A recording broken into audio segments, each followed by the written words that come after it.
Welcome to this year's 4th annual crossover Halloween collaboration. Here is a list of all the YouTube channels that are participating this year. We hope you enjoy yourself.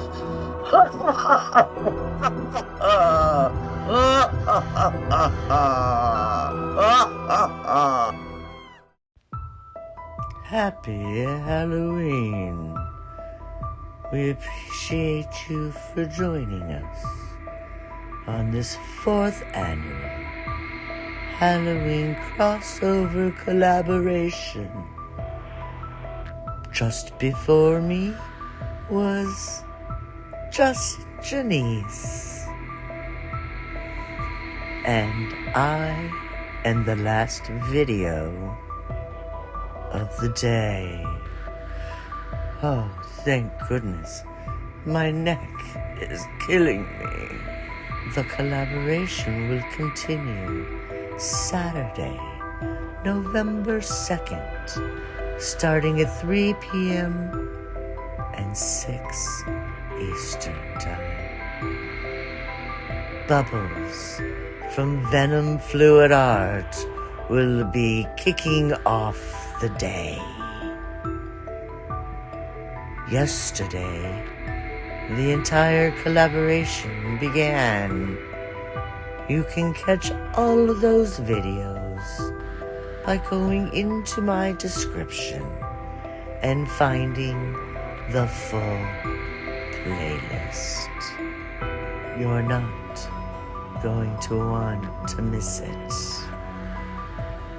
Don't miss it. You'll give me a headache. Now, happy Halloween!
Halloween always reminds me of the town that I reside in.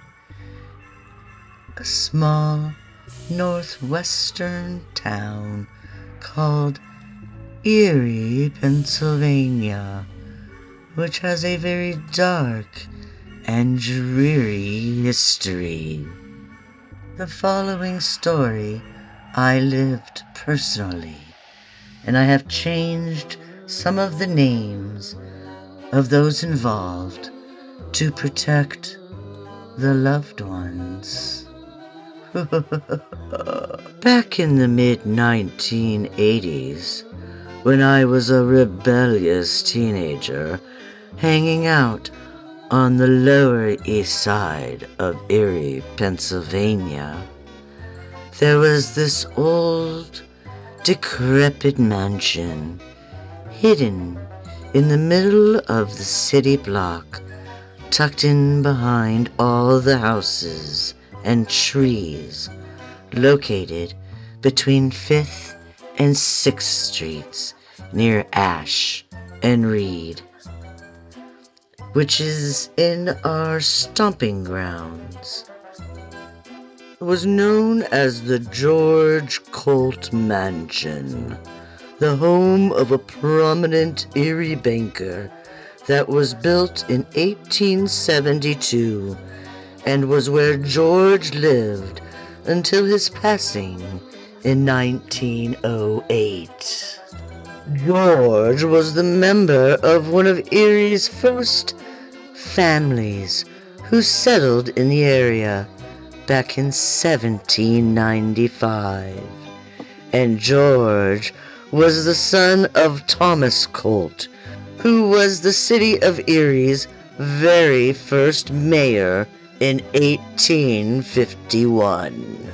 The mansion was situated on a hill where it had the perfect view of the farmland that surrounded it and of the lake to the north, Lake Erie.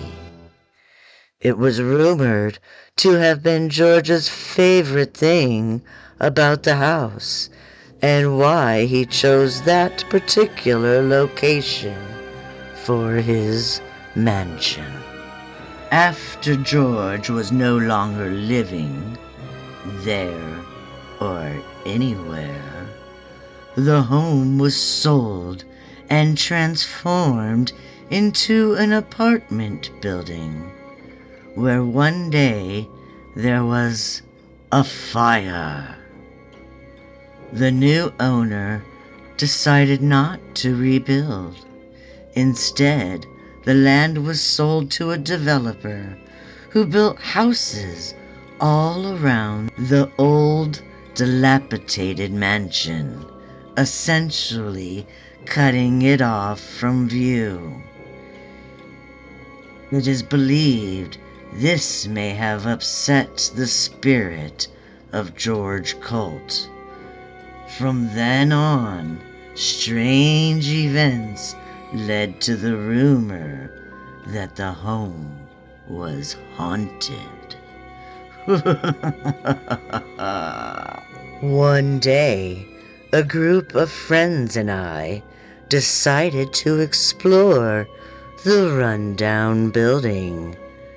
This was exactly how it looked in the foyer of the home that day. I remember the dramatic curve of the main staircase that was blocked by a pile of rubble. The boys, Tom, Sam, and Ken, decided to explore a little deeper. They went down into the dark and dingy basement. It was there where they found this mysterious cloak. They brought it upstairs so we could investigate it in the light. It was a black satin with a purple velvet lining, with strange markings along the edge, almost like hieroglyphics. It was then when we heard a loud bang come from the upstairs. We grabbed the cloak and we ran for our lives. We got down the block in seconds. Now, Tom and Sam were brothers, and they decided to take the cloak home and stash it under their bed. That night, their stepfather had a heart attack and passed away. It was a very sad time, and nobody thought anything different other than how horrible this loss was to their family. However, the very next day, their aunt also passed away. Knowing the history of the mansion, it didn't take long before they put two and two together and started questioning whether this cloak had anything to do with it. Ken thought that they were being silly and said he would take the cloak home to his house. However, the very next day, his uncle passed away unexpectedly. This was too much of a coincidence, and nobody wanted to take the chance any longer.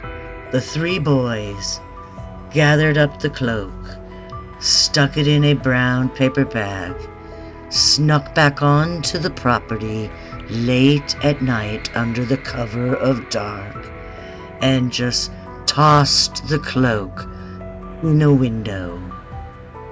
Weeks later, the building was torn down. We have no idea what ever came of the mysterious cloak.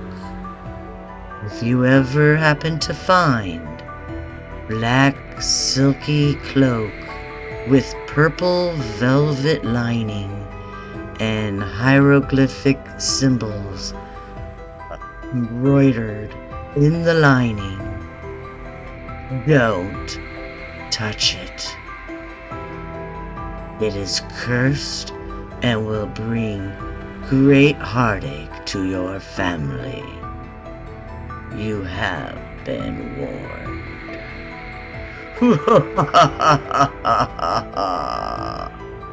The events you just heard are mostly true. The names and relationships have been changed to protect the living. I see you've been getting acquainted with my creepy crawly friends. These pieces were inspired by another amazing artist, Joyce Farkas.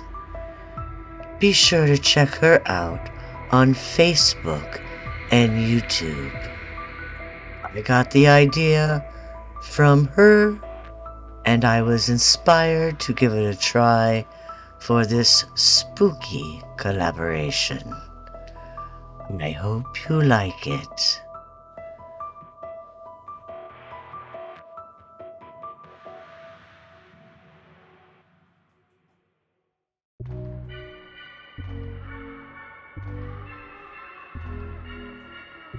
Watch out! They're gonna get you!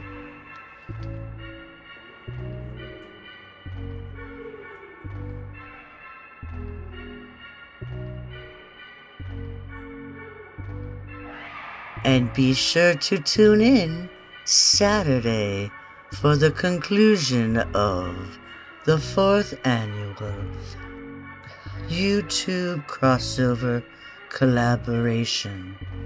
Again being kicked off on the last day by Bubbles from Venom Fluid Art. I hope you enjoyed my story, and I hope you enjoyed my art. Thank you for watching, and as always, happy Halloween! Ha ha ha ha ha! Be sure to like and subscribe!